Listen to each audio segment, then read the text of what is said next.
Hi, I'm Greg. And I'm Leanne. Welcome to the Empowered Poly Podcast, where we give you the tools to help you feel more empowered in your polyamorous and consensually non-monogamous relationships by sharing what we've learned as relationship coaches and as individuals. Empowered Poly is LGBTQ2IA+, alternative lifestyle, and kink-friendly. Thank you for joining us, and enjoy the show. Hi, and welcome to episode 28, where we're going to be talking about meeting the metas. So it wasn't very long ago that you and I went through a time where we were meeting some metas and had some conversations around it and had some feelings come up and dealt with those and figured out sort of how to go about this. So this is kind of fresh in our minds. We're going to do this episode. And so there's lots of different aspects that we're going to cover today. We're going to talk about why you might feel obligated, why you might want to meet a meta, why you might not want to, and then some tips. And we have a goal. What's our goal? Goal? Our goal? Oh boy, our goal is to try to get this bad boy done in 45 minutes. Okay. While still stacking it full of all the wonderful entertainment that you have become used to. Correct. Stacking it full of, boy, that's a promise and a half. Stacking it full of entertainment and useful information. Yes. Right? So let's get started to that end. Let's not spend too much time on the fact that I have brunette hair now. Just saying. Yeah, you do. Well, for all of the people that listen and don't watch, yes, she has brunette hair now, and it looks wonderful. Thank you. Let's start with, why would you feel obligated to meet a meta? That's a good question. There's quite a few reasons, I think. Some of the ones that float to the surface, based upon my handy list here, is that you could feel pressure from your partner, who's in NRE right now, new relationship energy, right? So that might lead to a sense of obligation. And it's important to understand too that when we're talking about being obligated to meet your meta, we're not encouraging that obligation. We're just saying that there could be that feeling of obligation, like I have to do this because blah blah blah. It's not necessarily that we think that you should do it. It's this more sort of awareness. So pressure from your current partner, from your nesting partner, your anchor partner, or whatever, from a partner who's in new relationship energy. So they're kind of pushing you to meet them. Your partner is what they call dynamic seeking. In other words, they're looking for a specific kind of dynamic.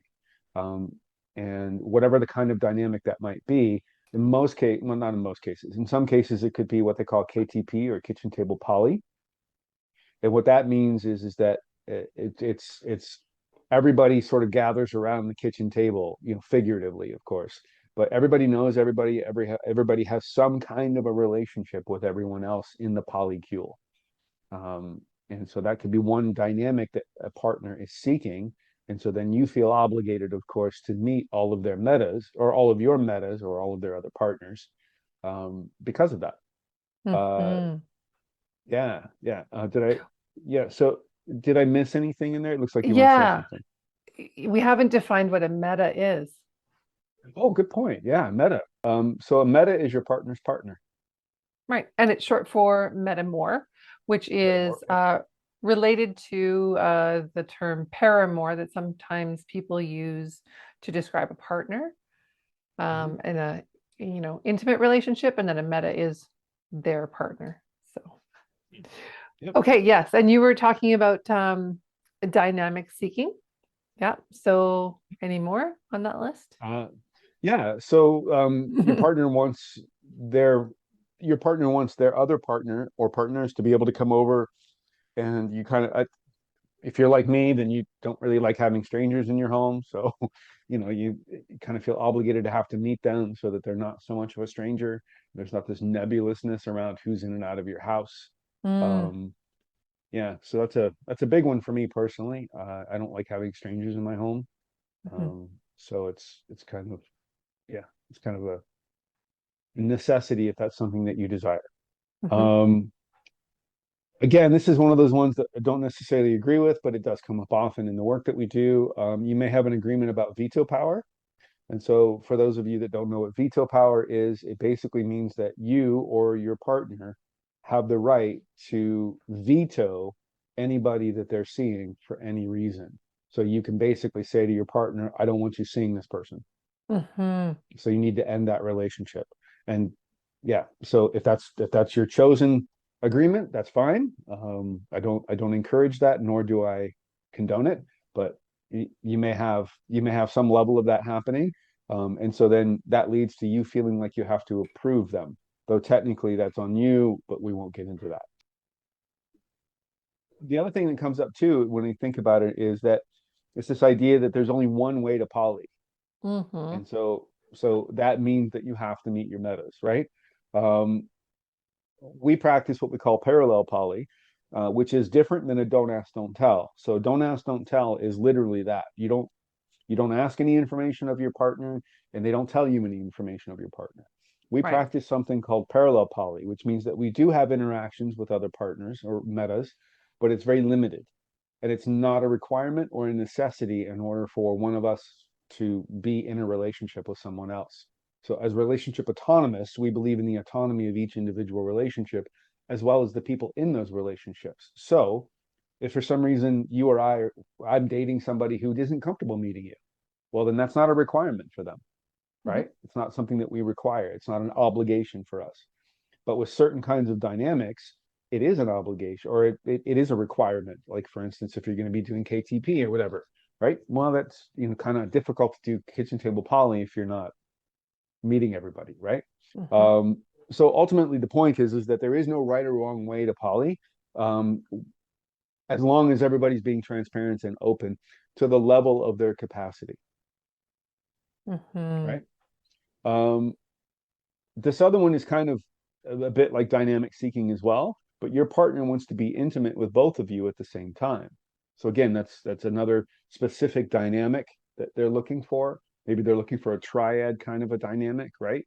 Yeah. And so they want to be intimate with both of you at the same time.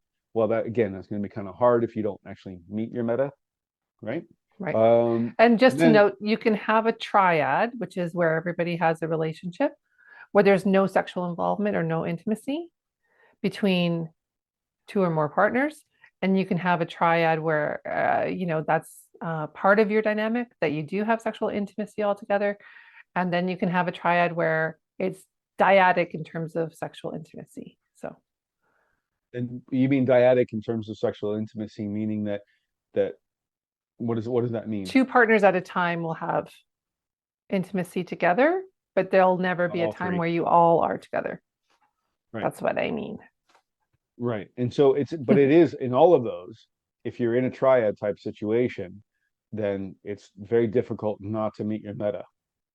Well, I think You'll the have it, point of this you'll have a obligation, relationship. yeah, I think the point of the obligation feeling is that you're feeling obligated and you aren't sure or you don't want to. And so you do it anyway to Mhm. accomplish one of these things that's on this list. Um, we say there's no right way to poly, but I do question things that, don't align with my philosophy of relationship autonomy and authenticity. So I work with my clients really hard to get them to the point where they're authentic in every choice that they make, including Mhm. meeting a meta. So if this was, or any of these were the reason they wanted to meet their meta, and they felt that underlying sense of obligation despite their authentic feelings, I would encourage them to look at their authentic feelings and maybe honor them. And maybe it's not time yet, or maybe it will never be time. Right. So that's Yeah. what I do with people in terms of this obligation feeling. Yeah. Yeah.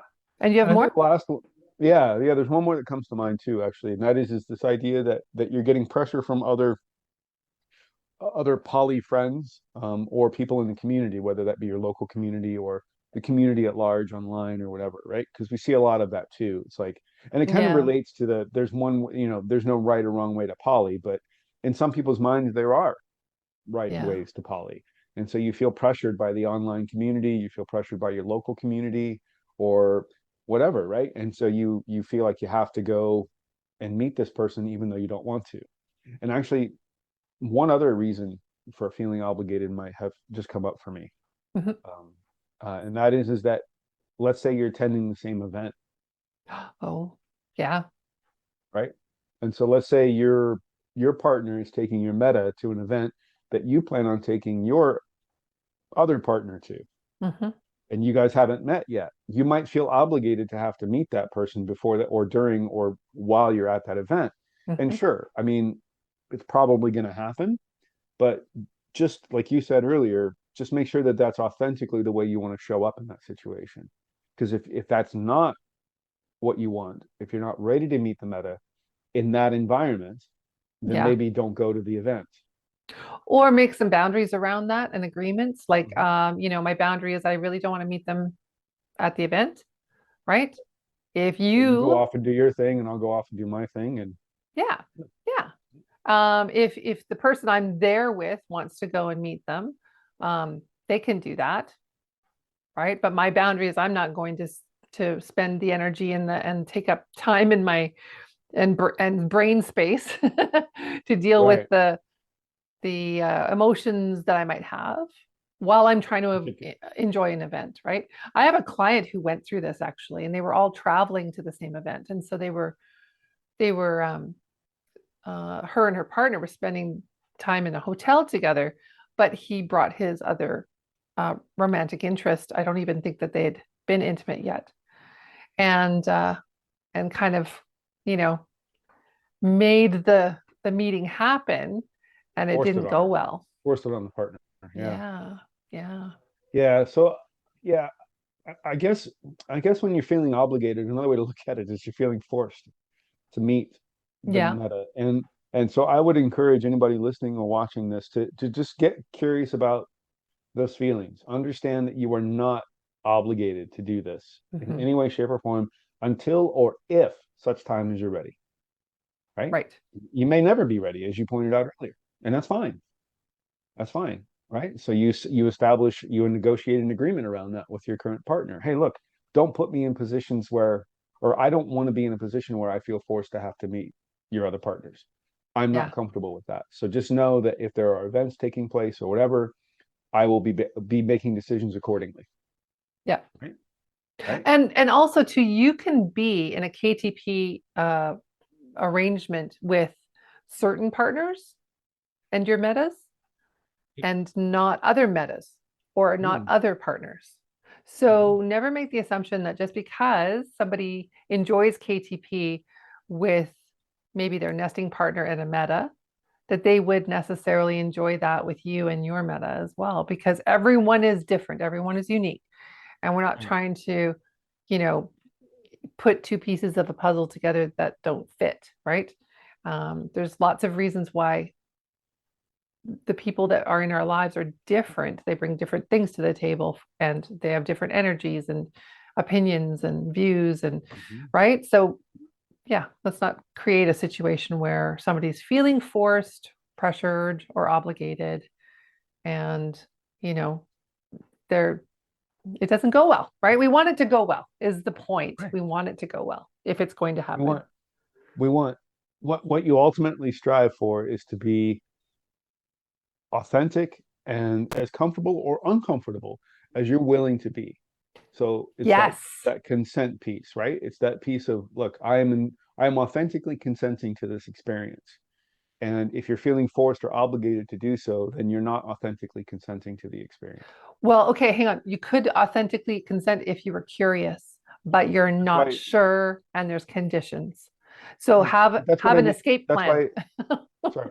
But actually, authentic consent is something that I just learned about. So we don't have time to talk about it right now. Oh, But I replaced the word enthusiastic with the word authentic, love it. because authentic consent also it also includes that curiosity piece. Sure. I'm authentically consenting because I'm curious to see how it goes, or I'm curious about this person, but I don't feel obligated. I don't feel forced to do it. I'm not being coerced in some way. What do you think would be some of the reasons that you'd want to meet your metas?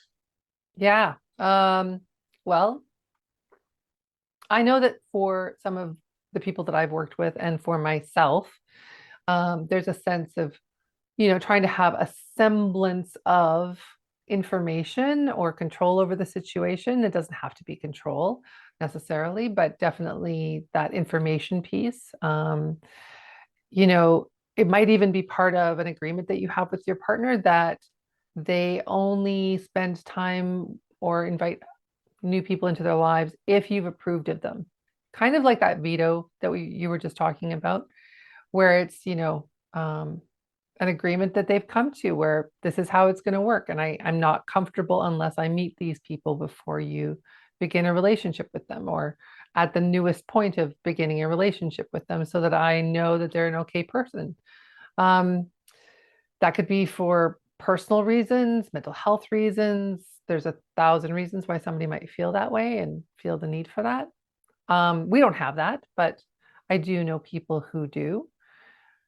And again, as long as it's consented to by the other party, they know what they're signing up for. Great. Communication is everything.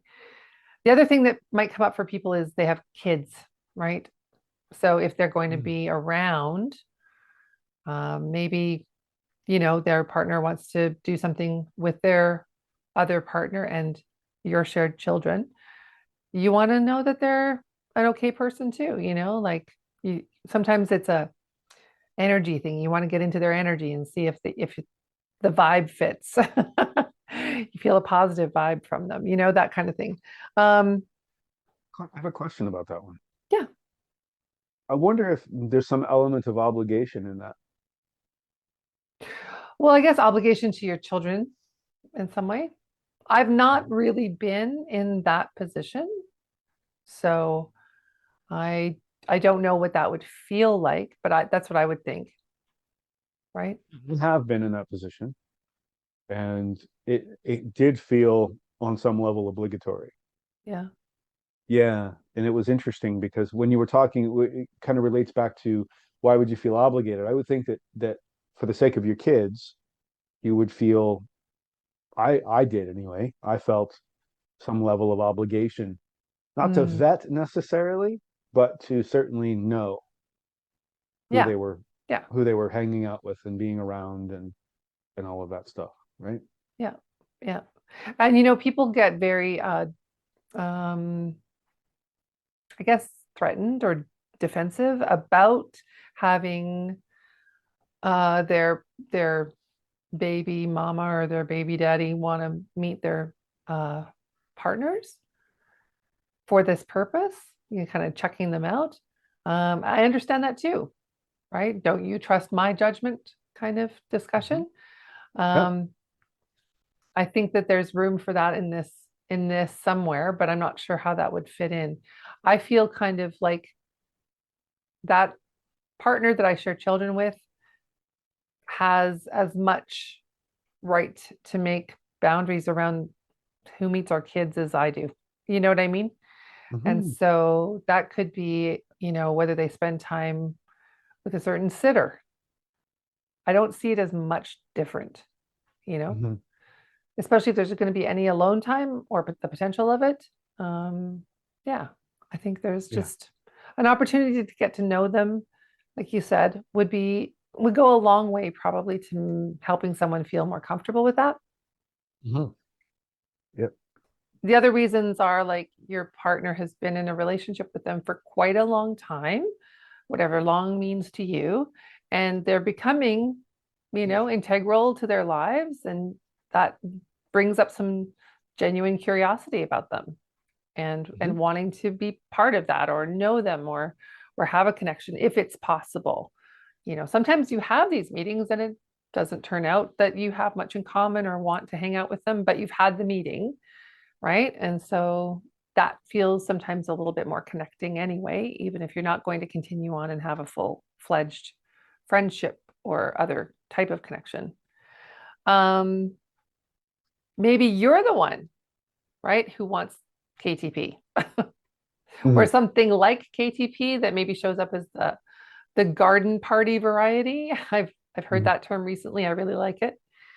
whereby, at a garden party, everybody's on their best behavior. There's no public displays of affection necessarily. Everybody's kind of wandering and doing their own thing and kind of milling about. And there might be some interactions in a very casual way. That's sort of garden party. And then KTP, like you said earlier, is a little bit more involved where, you could potentially have dinner together, all of you, and hang out, spend time. Yeah. Yeah. He's eating from the same bowl of mashed potatoes. Right? That's how Right? you know. That's how you know. Yeah. That's the metric. Yeah. Actually, it's funny that you mentioned Garden Party because as soon as you said it, I thought of the Ricky Nelson song Garden Party. You can't please everyone, so you got to please yourself is the main line of that song. Yeah. Went to a garden party. Yeah. Love it. Anyway. Love that song. Yeah. That was a favorite of mine when I was a kid. Wow, Yeah. we're super dating ourselves. Well, if you don't date yourself, who else is going to date you? Right? You should date yourself. I totally date myself. I go out to see movies with myself all the time. Yeah. So the other one was to humanize them, to take out the mystery. Yeah, to take out, well, the nebulousness that you were talking about earlier could get really under your skin after a while. There's almost a kind of propensity to, and people that I've spoken to, and they're aware of this. Like it's happened to me too, where you create a story in your head or a movie in your head about what they're like or what they might be like and what it's like for them to be with your partner, that kind of stuff. When you see them in real life, there's often much more humanity attached to that vision, and it's okay that,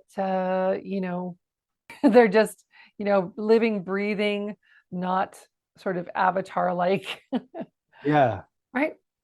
Yeah. Well, and I don't know about you, but when it comes to that for me, I tend to create this image of perfection. And I think that's what you're kind of talking about, Yeah. is that there's this perfect being that can do no wrong and stuff. And so humanizing them, right? And then that also, I don't know if we talk about this at some point later, but that also speaks to the comparison bit too, right? Yes. It Yeah. helps to Yeah. calm some of that narrative down, that storytelling about, me comparing myself to my meta, even though I've never met my meta, right? Mm-hmm. So yeah, that's big. The other reasons might be like they've shown negative behaviors that are impacting your relationship, and maybe you want the opportunity to face clear the air and create some agreements altogether. So this one's important though. So I think it's important to know that if this is the reason that you want to meet your metas, I think it's really important that you let everybody know that beforehand. Oh yeah, for sure. Right? Don't surprise somebody by inviting them over Mm-mm. and then laying into them or whatever. No. But you give it time and space and opportunity so that they can in turn give authentic consent to showing up for that purpose and that reason as well. Yeah, for sure. I suppose that goes for everything really, right? Like all Consent. of these reasons. Consent, right? But I think it's especially applicable in that situation. Yeah, you don't want to railroad somebody, or what's it called? Yeah. Like sideswipe them. Yeah, railroad is fine. Yeah. Yeah. Another reason might be you're the one who has been talking about having a threesome, right? And you would like that experience, and you've talked to your partner and they're into it. They've talked to their partner, they're into it, but you two haven't met yet. Step one is meet and see how that goes. Yeah. Right.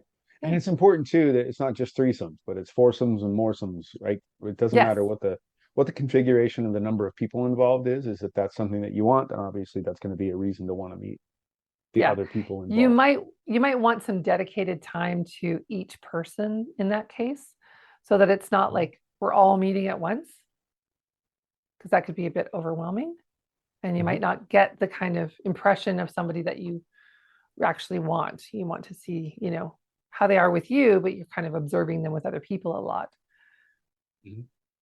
Yeah. So another basic one is they've said, hey, I want to meet. And you've said, hey, I want to meet.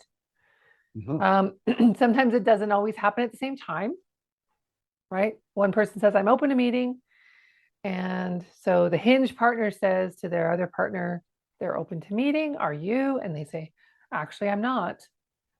Right. And that might be no forever, or it might be no, not yet. And they may not know. Mhm.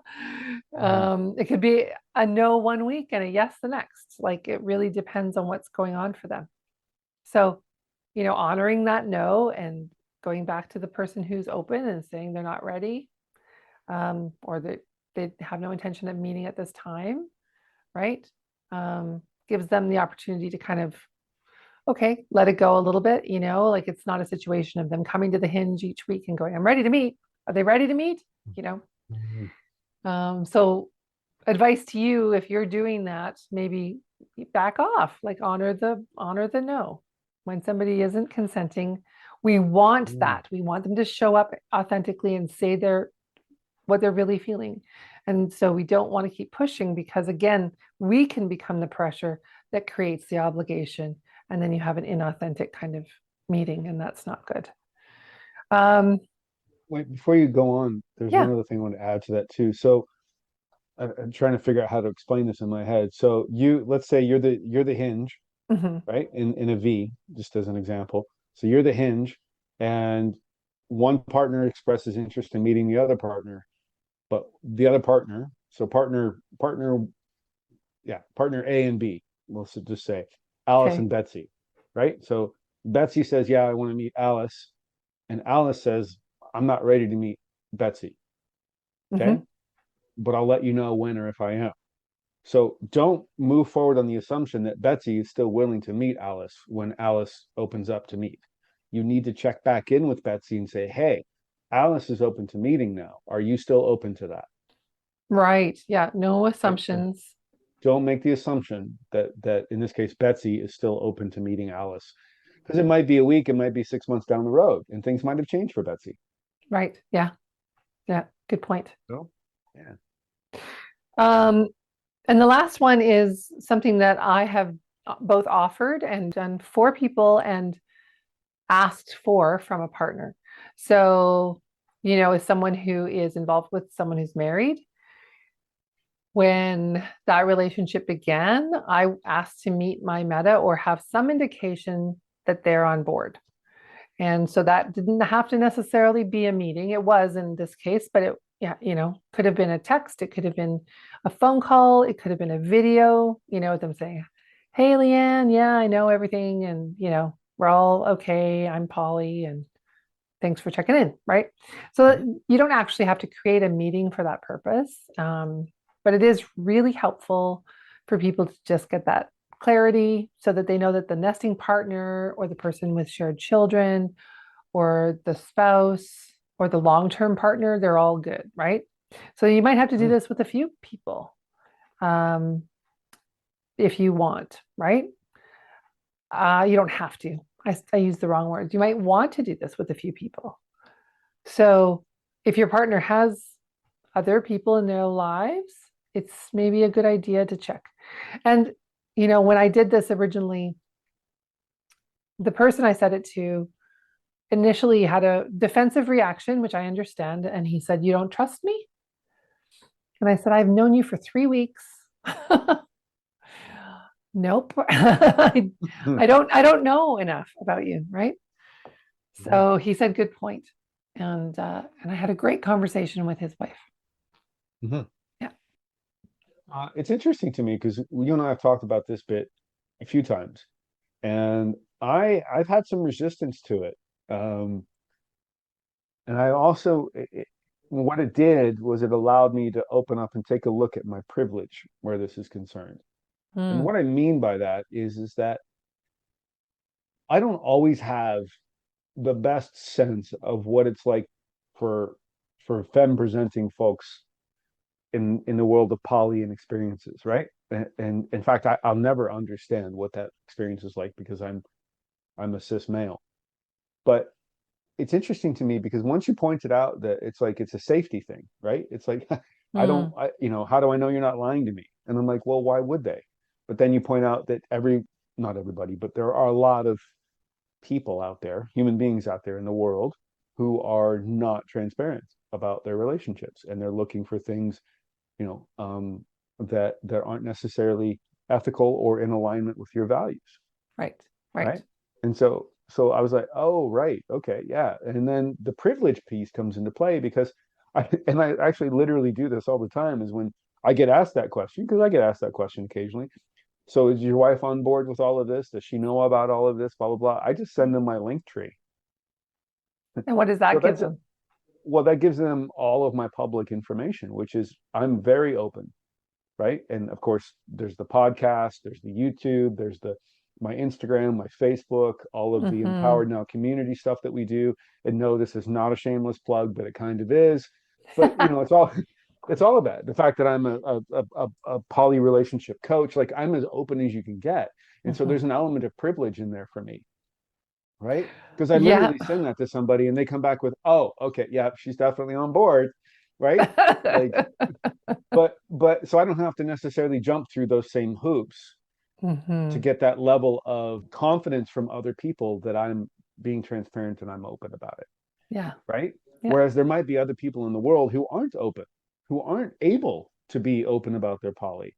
And so they have to be a little bit more, um, you know, uh, yeah, they have to be a little bit more secretive about it, for lack of a better term. I'm sure it's not the right term to use, but Well, but and having said that, yeah, go ahead. I think it's a very valuable exercise to ask people, even if you have no intentions of meeting them. Hey, are you open to me meeting your partner, your anchor partner, your nesting partner, your wife, your husband, whatever, and just see what they say because it could be telling, Well, right? and telling in a way where you can make decisions based on the information that you get, right? Not like as in judgment, but as in No, no. exercising personal judgment about, is this in alignment with me?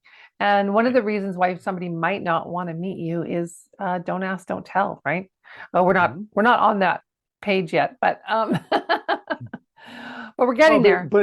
but it's important though that if somebody does come up with that idea of don't ask, don't tell, then you have a decision to make as to whether or not you feel comfortable and safe enough to be able to engage in a relationship with that person based upon that information. Exactly. It's not about saying that that relationship style is not okay, it's unethical, whatever. There's no moral judgment placed on that, at least not from me. But if somebody said I have a DADT, I wouldn't date them because then it's not it doesn't feel in alignment with my values. Now I'm using that as an example. I'm not saying that's a personal case. I'm just saying that if that is the case for you, Mhm. then you would want to consider that, right? Yeah, yeah, absolutely. Cool. Okay, so I already mentioned one reason why somebody might not want to meet their meta. Yeah, yeah. So the other ones that come to mind too are, I mean, it's just all the feels. Like you're too, you're in a space of emotional instability maybe, and you're just not open to that experience, and you just don't want it, Yeah. right? And it could be too much for you, and you haven't quite prepared yourself for something like that, and yeah, so Hmm. that's one reason. Um, Another reason is that you struggle with comparison. So meeting the meta might, instead of actually removing some of the nebulousness in the comparison bit, it might actually, um, what's the word I'm looking for? It might actually Exacerbate it. exacerbate it. Yeah, compound it, exacerbate it. Yeah, exactly. Hmm. And so these are all bits of self-awareness, of course, right? And unfortunately, sometimes you don't know what you don't know until you know it. Hmm. So just understand that if you have an experience or a history of meeting metas and it's been an emotionally unstable or dysregulating exercise for you, then maybe you're not the kind of person that wants to meet the metas Yeah. right now, Yeah.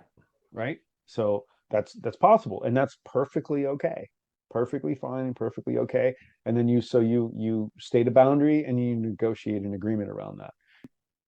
Another reason that you might not want to meet metas is because your partner isn't in alignment with you when it comes to things like PDA, public displays of affection. Mm. And you're not comfortable being in that environment and seeing them interact with another partner in that way, right? Right, That right. could be Like you possible. might be okay with garden party variety meetings where it's everybody's on their best behavior, but the kitchen table poly where affection might take place, or what people call lap sitting, Yeah. lap sitting kitchen table, where there is public displays of affection quite openly, right?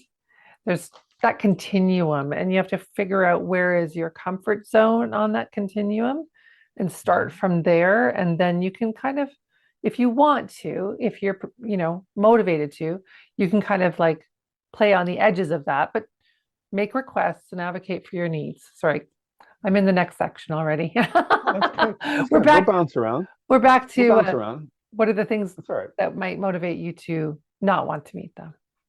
Right. So, this is someone that they've had an affair with, or some level of transgression in their interactions with them, and you're Hmm. just simply not open to meeting them for that reason.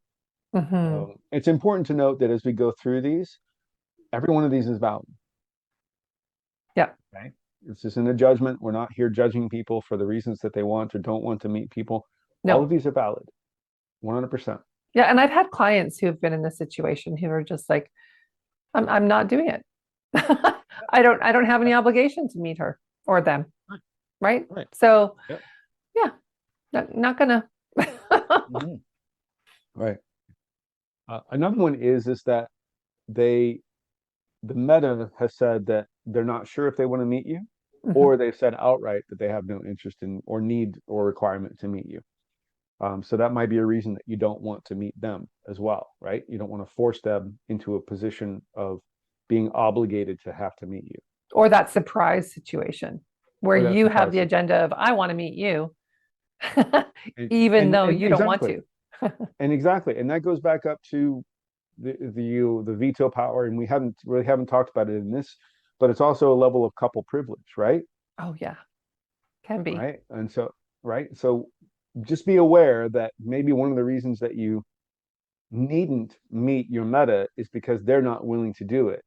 And just because you're in a relationship with your partner doesn't give you the right to force that on anyone else. Yes, yes. So just be aware of that privilege, the couple privilege that you have. You may practice like us, a parallel poly dynamic for a host of reasons. For example, it's just a personal preference for simplicity's sake. You have a highly developed mono mindset.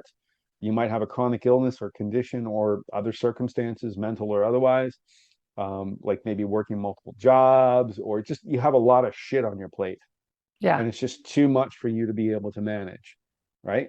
So any one of those reasons could be a reason that you're just not really interested in meeting metas. Um, Hmm. and and when we say that as parallel poly folks, or as a parallel poly person, for me, it's not, so it goes back to that descriptive versus prescriptive, right? So it is not a prescriptive thing, right?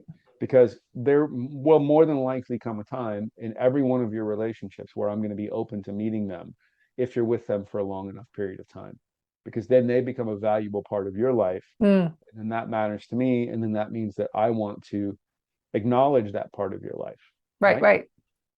And so, but so this isn't a descriptive, or sorry, this isn't a prescriptive thing where it's like this every single time.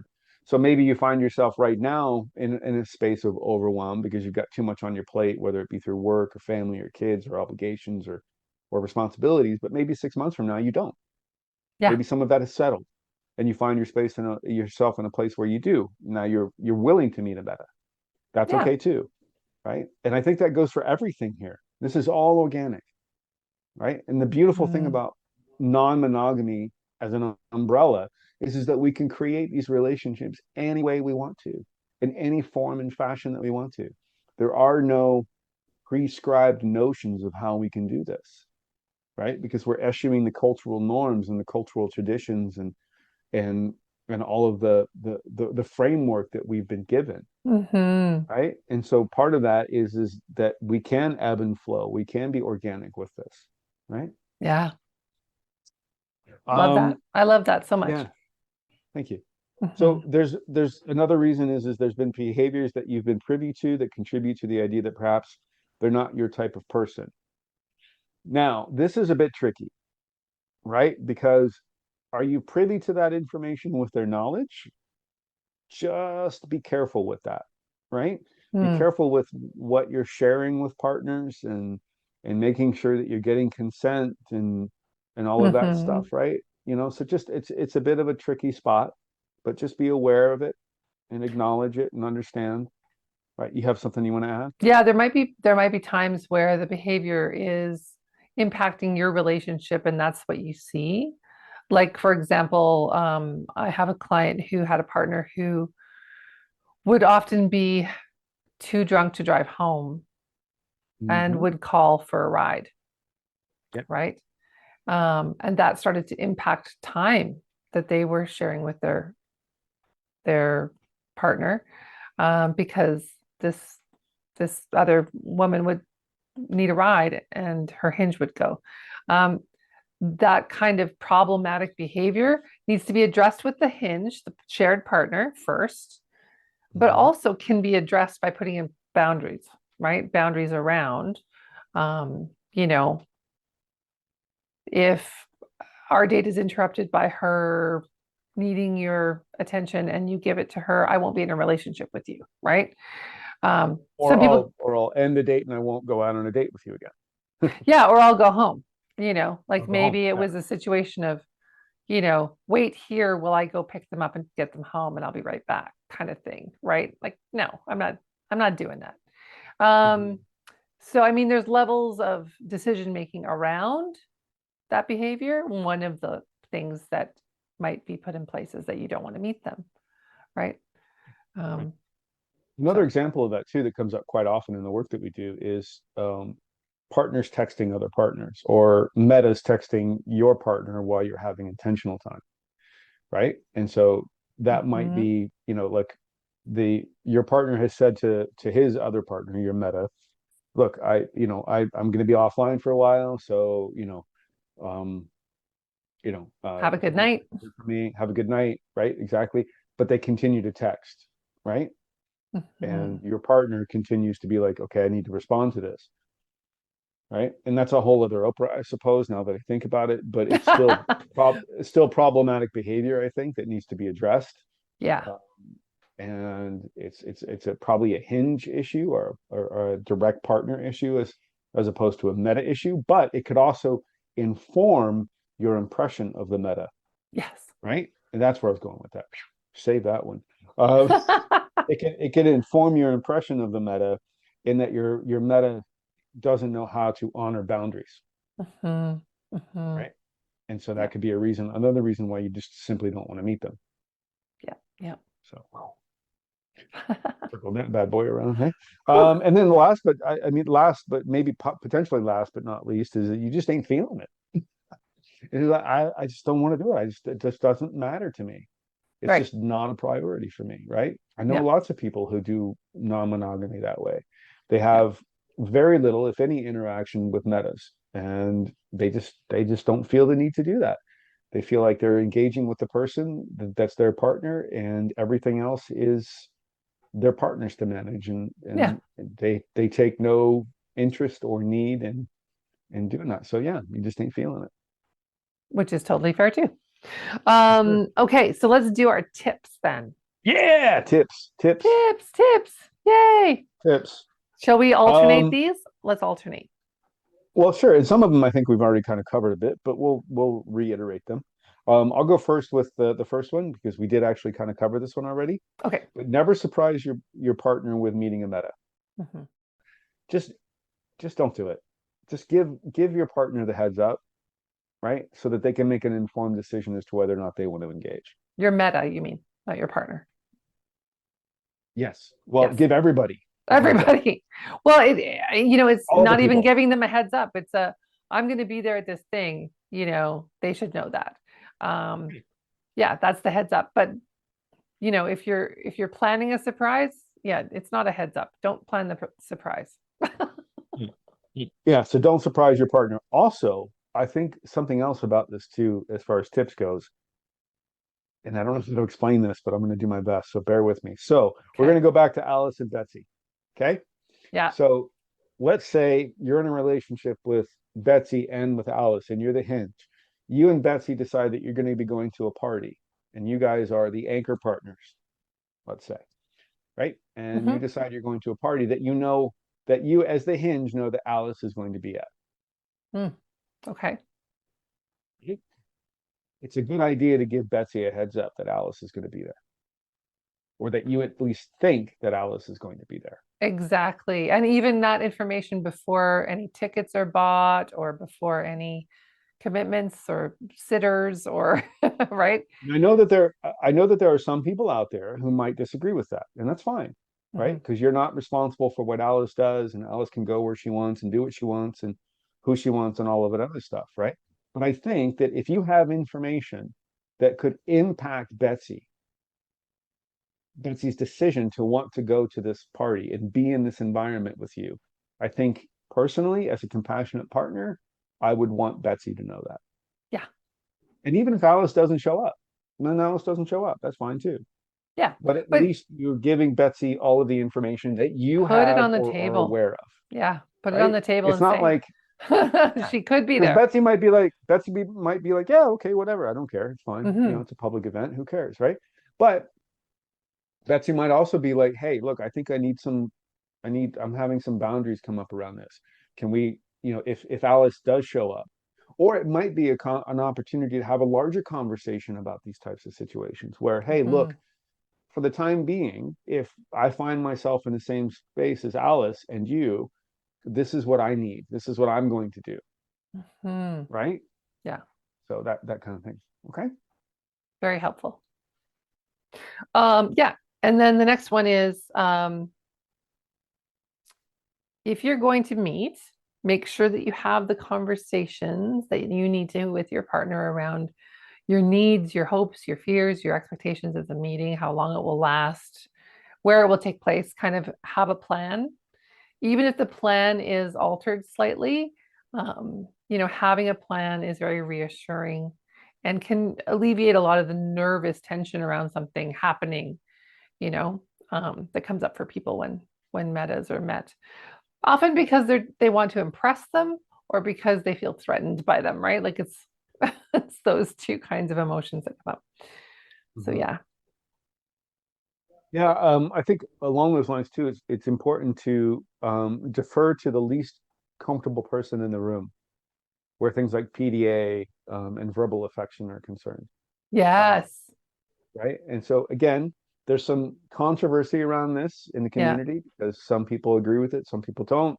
It just depends on how you poly or how you non-monogamy, right? For Yeah. me, again, coming from a space of compassionate partner, I would if if if I knew that there was somebody in the room that would have an issue with me being overly PDA-ish with you, I would I would not do that Yeah. because I wouldn't want them to feel unsafe or uncomfortable.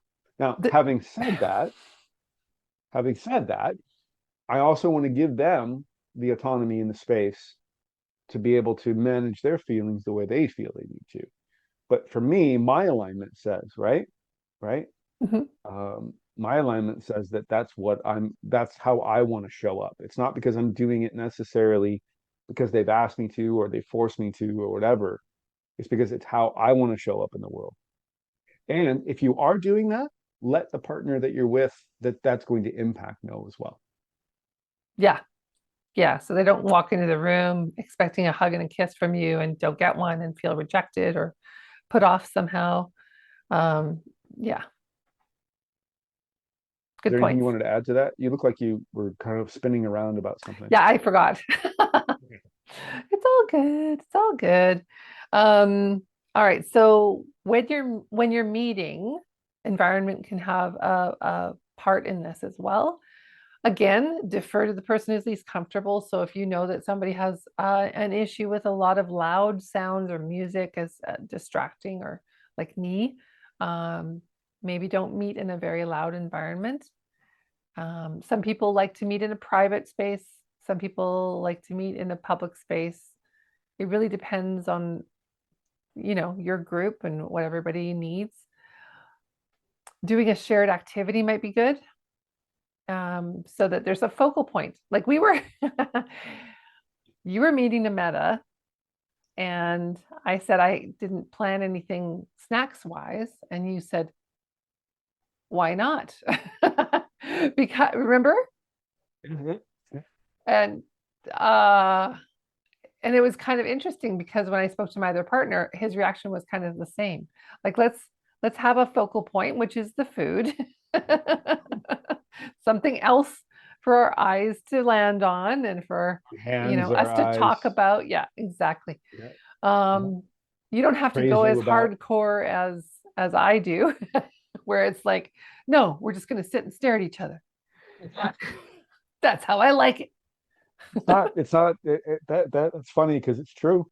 Yeah, That's what you like. Yeah. yeah. So, I mean, you might want to do something like go to a movie or an arcade first, and then have more of a chit chat time after that. That's a bit shorter. Limit the actual like tense time where you might be feeling tense, right? So make a Mhm. boundary around how long, an hour and a Mhm. half, maybe that kind Yeah. of thing. And maybe you want to go do something that's fun, like mini golf or go to a concert, right? Yeah, Something yeah. where everybody's interacting and enjoying the experience, right? And then that helps to relieve some of the emotional instability that anybody might be feeling in those moments.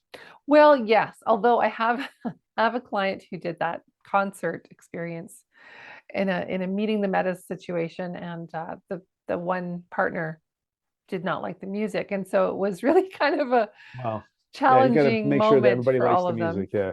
Yeah, Yeah, you got to make sure if whatever concert you're going to is something that everybody likes. I mean, but it could just be something as simple as going to, like, if everybody likes blues music, then you just go to the local blues club, yeah, right? yeah. And just hang out and stuff. Gives you Which something to talk actually, about.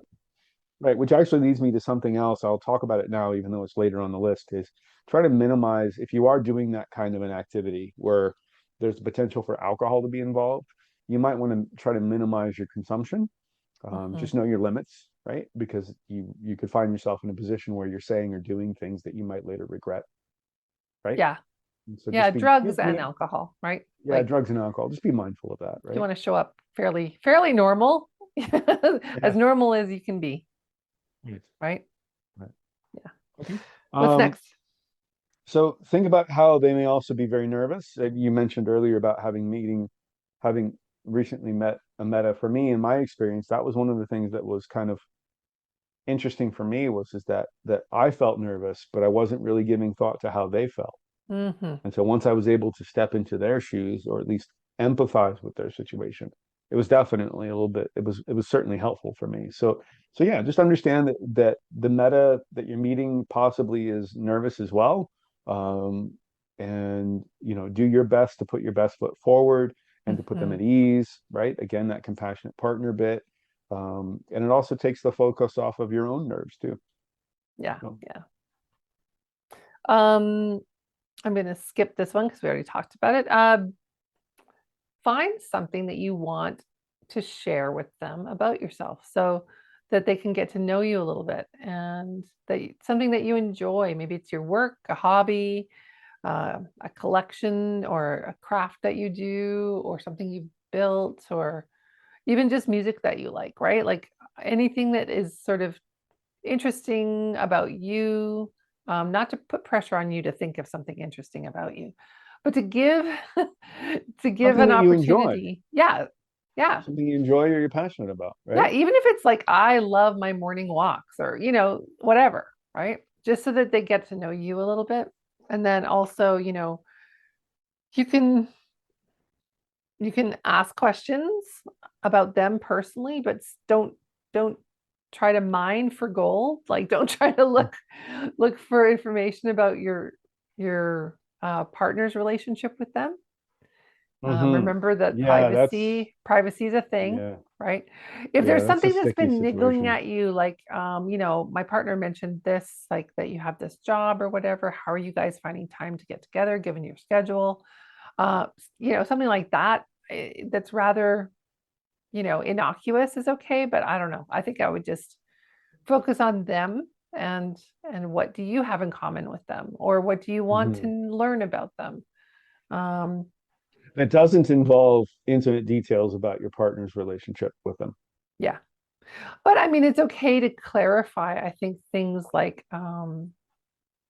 sexual safety details, right? Hmm.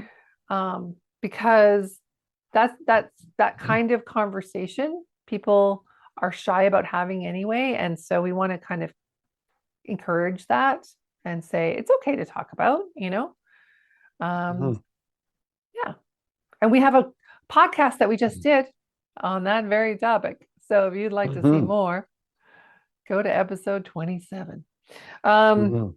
yeah, I think and I want to yeah, speak to that just for a minute, though. I think it's important too, and I'm sure you've said this, but I think I want to say it more directly. I feel drawn to want to say it more directly. yeah. It's not an interview or an interrogation. What? Yeah. Right? Yeah, You're not interviewing this person and you're not interrogating them. So right. just be mindful of that, and just I don't know, make sure that you're trying to show up from a place of kindness Hmm. and genuine curiosity to get to know this person, um, Yeah. for whatever your motivations might be, as long as they're not nefarious in some way. So, but I do think it's important that it does become that it is conversational as much as you possibly can. And I know that there's a lot of us out there in the world who are very socially awkward, and I get that, and it can be challenging and stuff. And that's why I think focusing on the things that you're passionate about, and then just simply asking, so what are you passionate about? What turns you on? What gets you, what do you enjoy doing, What right? turns you on might be a little Well, yeah, yeah, but not physically not sexually turns you on, but just what gets you excited. Yeah. And so there are certain topics that are fairly safe to talk about, work, hobbies, right? Yep. Those kinds of things, right?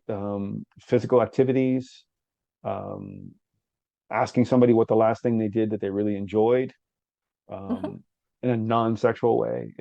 But then having said all of this, if you're in that space, or if you're one of those kinds of people or peoples that enjoy sharing all those details, that's great. That's fantastic. Go for it. Do it. Yeah. Right? Just be aware and make sure that you're in a space of authentic consent where everybody is concerned before you do that. Yeah. Um, And that you're not doing it in a subconscious way to kind of do a one-upmanship or something like that, right? yeah, yeah, yeah. Yeah. It's kind of like, my dick's bigger than yours kind of thing. You don't, nobody No, wants that. no. No. Size does Um, not matter. Um, okay, I'm gonna do I the love next one. this next one, actually. I love this next one. When I read this one, I I'm was gonna like, do this it. is great. I'm doing Okay. it. Wear comfortable clothing that you feel good in. Yeah. Um, I don't know why I just love this. Maybe because I live in yeah. jogger pants. Meet your meta in your onesie and enjoy, right? Why not? Right on. You could. Right. And if you're like Um, me, you can meet your meta naked. yeah. Has that happened? Yeah, no, maybe. Okay. I'm sure in Hmm. my lifetime it's happened. I just don't remember. Yes. Yeah, Greg I'm is a positive nude it's happened. person. He's a I, yeah. I'm a naked person. I love being naked. And Whenever, don't wherever, and with whomever possible. back to getting dressed to meet your meta. What? Um, What? don't worry about dressing to impress them, right? Right. Again, comfortable clothing that you feel good in. And also, just as another tip, if you're meeting a meta, don't, you know, try to be provocative with your clothing sexually.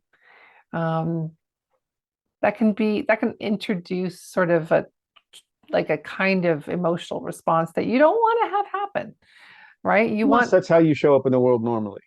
Well, yes, but I If mean, that's who again, you I'm are, going to the then that's fine. subconscious or the conscious. I'm going to sort of one up my partner by showing how cute I am, or how sexy I am, or how submissive I am, or how dominant I am by dressing that way in a way that, isn't appropriate, maybe even for where you're going to be, like, you don't need to fill up or you don't need to fill up. You don't need to show up in your full, dom regalia to have a coffee chat, right? Or to watch a movie. So, you can dress to be comfortable and appropriate for what's going on, right? Read the room. Also, and I get, yeah, exactly. Read the room. But I also want to make a point, though, to say that if you are that kind of person who just enjoys being provocative by nature, and that's just how you are authentically, then Yeah, do that. that's Then different. do that. If that's who you are as a person, and that's what people have come to, no, not even what people have come to expect from you, but if that's who you are as a person, How you then want to do that. express. Yeah. How you express yourself in whatever way you want to express yourself, so long as you're not doing it with the intention to create discomfort of Mhm. other people, or even protect yourself in some way. And it kind of so long as you're not trying to piss on your partner, basically, Mhm. and and say, like, look, I'm better than you, right? That competitive You mean element and your stuff. But meta, not your partner? meta, no, piss on your partner, like, I Oh, own this person, like I'm, oh. yeah, right. So in the dominant world, right, like, you might show up that way and be like, I own this person and she's mine, and Mm, and mm. her other partner is male, and so you show up in your full dom kilt and outfit, and you got your flogger strapped over your shoulder and stuff, you know all in because the, you're in the going, no, bar, but no, but no, no, but you're going bowling, but you're going bowling. Even better. I right? love it. I love So it. I kind yeah, of want to see that now. Um, bowling for doms. um but oh yeah, no, that's why is that just so funny? or bowling with doms, I guess it would be. But yeah, so anyway, but if you are normally a provocative person, or a sexy dresser, or a non-dresser like me sometimes, then show up the way you do authentically. She's shaking her head. No. Don't show up. Don't show up naked. Just don't. Well, but if you're in an environment where that's supported and appropriate, then do that, if that's who you are. Oh, I see. As Okay. long Yes. Right, as long as I'm there's just thinking authentic like, consent involved. you know, Yeah, for don't show up brunch. bowling for naked. No, don't. Yeah, but Bowling for for naked. naked? Bowling for naked. I don't know. Words, they're hard. My point Yes. is, and so much for getting this done in 45 minutes. My point Sorry. is that, no, that's okay. I'm rambling on because I think this is important to me. Because I know that as a naked person, it's important to me to feel comfortable in certain environments. And I also don't want people to think that we're slut shaming them, or that we're Mm. telling them that they can't dress in a certain way or be a certain way, right? But if that's just your nature and that's who you are, then go for it. Well, okay. So then I would say that the tip, the advice would be think about what you're wearing in terms of comfort first. And then secondly, consider the impact and the environment, right? Is it in alignment with you, whatever the impact is? Is it something that will be acceptable in the environment so it won't prevent you from staying, for example, they won't kick you out, you know? Um, so, how about that? Does that seem better? I think so. Yeah. Yeah. Yeah. So if it's in alignment with you and it's appropriate for the environment, go for it. Yeah. Yeah. Yeah. As long as you're considering the impact, right? Like that's the thing. I've had situations where metas have shown up in a provocative dress, and I find that particularly competitive. It feels competitive to me. Right. That's how my impression of the person who does that, right? What if that person just dresses that way all the time? Like, that's just who they are. Yeah. I mean, maybe that might be. And you may not know that about them, of course, because you haven't met them. Right.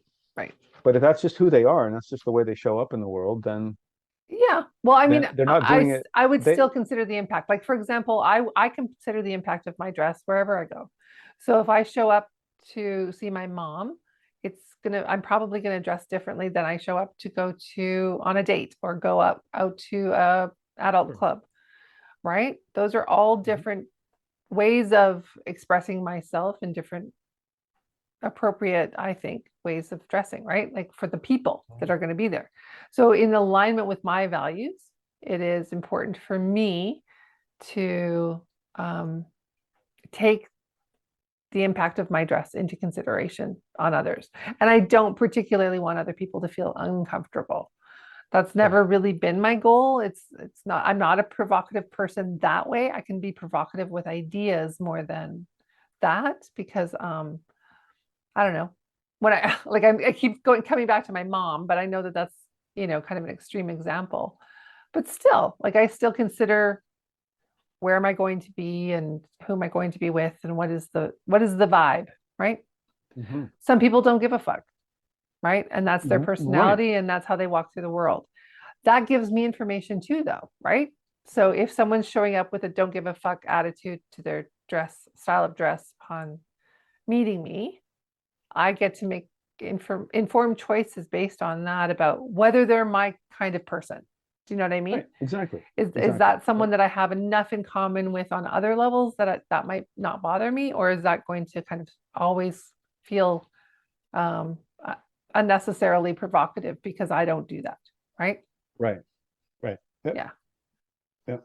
I think we're saying the same thing, Are we? but coming at it from different angles. Maybe not. I don't know. Maybe I feel a little differently about this, in that I think that people should show up however they want to, and whatever they feel comfortable with, like you said, and of course appropriate. Like you don't want to get kicked out of wherever you're going to be. But if somebody's coming to your home, for instance, and you feel comfortable, wearing very little clothing in your home, then so long as they're aware of that, then that's what you do, right? Yeah. But again, don't.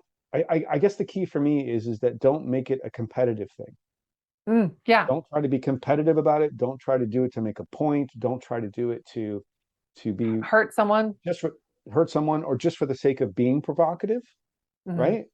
Unless that's how you show up in the world, is what you're saying.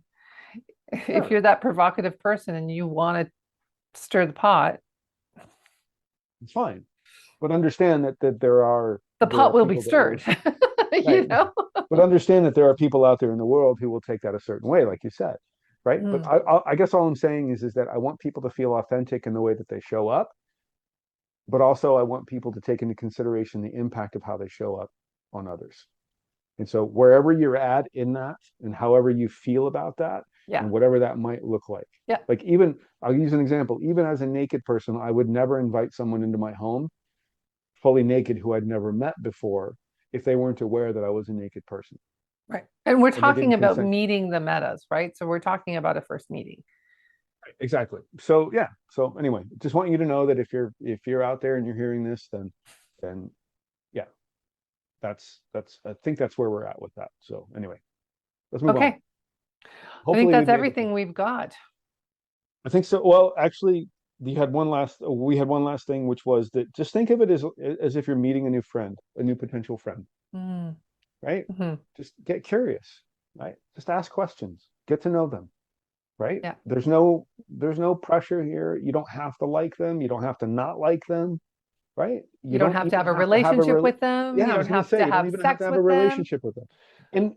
And vice versa too. If you're the no matter where you are in the dynamic, right? You don't have to like the other person, because you're not obligated to be in that relationship with them, Mhm. right? And so if it doesn't feel right to you, then yeah, thanks for the meeting. I appreciate it. Nice meeting you. And I don't know that I would. This is actually something else I'll add to this too. I wouldn't necessarily tell my meta I don't like them and I don't want to see them again. Right. Yeah. Or I It's just wouldn't not necessary. necessarily, uh, as a partner, as the hinge, if Hmm. somebody said something like that to me, I would not share it with the Yeah, meta yeah, because right. Yeah, I don't. because it could be a reactive kind of way of phrasing things, you know? And yeah, it would definitely cast a very dim light on the person who said it. And so it could be very hurtful too. Would you ask your partner how they thought their other partners, how they thought the thing went, the meeting went? Like the hinge, would I ask the hinge? Like say you're In other words, in the situation that we were in, where I met your last time I met your partner, yeah. would you ask me what I thought of your other partner? Well, I think everybody's always curious when they have a meta meeting, right? When their two partners finally meet, they're just like, so what did you think? You know, and it's And so what if I had said, yeah, I think he's kind of an asshole and I don't ever want to see him again. And so then the other partner asks, hey, how did in this case, how did Greg like the meeting? What do you say then? yeah, I would say, I would be diplomatic about it. Mhm. Some people are brutally honest about those kinds of things. I think it's hurtful unnecessarily, and I think it's hurtful to any potential of a future relationship between them that might happen. Right. So I I would agree. not share the actual words. I would be diplomatic on behalf of my partner. I would also get curious with my partner about their reaction. Mhm. So the asshole bit and the, use of that It's a pretty language and strong the, reaction, hey? well, and it's pretty hurtful to hear that about your partner. Like it's Yeah. easier to say, they're not my cup of tea, or that's not someone that I would normally, hang out with, but I can see why you like them. Um, Yeah. I would just say to the other partner, he was he was happy to have the opportunity to meet you, and leave it at Yeah. that. We'll just leave it at that. Right. Yeah. And and then And so just to be clear, that's not what you said about no, my partner. not at all. No, no, Just no. I just want to put it out there in case he's listening. Yeah, yeah, exactly. No, that's not what I said at all. I was just using that as an example. Um, but yeah, I think it's important to be diplomatic for sure. I think that because Yeah. it could have long-term impact on the relationship. So maybe you change your mind down the road and, you know, right? Or whatever. So Yeah, you don't know. They might become besties at some point. But right now, he thinks the other person's an asshole. That's his prerogative, I guess. But I would also yeah, have a conversation around why, right? Why well, is that such a, why the choice of words? And that's a pretty strong yeah, reaction to yeah. have. And you And know, maybe there's something going on there that, was triggered and you can explore. yeah, for So sure. Cool. I think cool. we've covered everything. Yeah. What do Okay. you? So until next time, folks, don't forget to subscribe to our channel. And you can check out our websites, and see us on Instagram. All of that is at the end of the podcast as well. And Yeah, join our for sure. Facebook group if you would like. Yeah.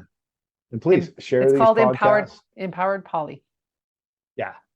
Sorry to interrupt. Yeah. Share the podcast with anybody and everybody that you think it might benefit or resonate with. And yeah, tag us, and hashtag empowered poly and let us know.